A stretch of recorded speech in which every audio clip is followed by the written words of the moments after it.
आज हम बनाएंगे कचुम्बर सलाद। ये 4 खीरे हैं, 2 सेब हैं, 3 आड़ू हैं, 1 शिमला मिर्च है। ये प्याज है, इसके अंदर बारीक काट के इसको नमक लगा के रख दो।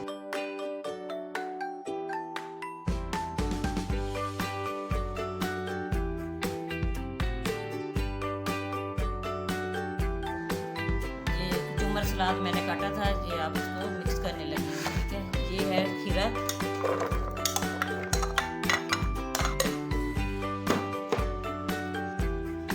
सेब, ये आड़ू, ये है प्याज। प्याज को मैंने काट के नमक लगा के रख दिया था। 1 घंटा ये लगा रहा है, फिर इसको मैंने अच्छी तरह मार के इसको धोया, सारा कड़वा पानी इससे निकाल। ठीक है, ये है शिमला मिर्च।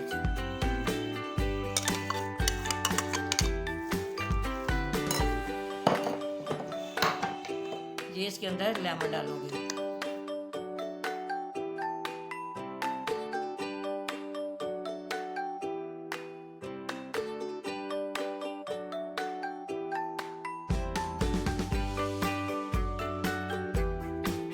मैंने इसको सारा मिक्स कर दिया है।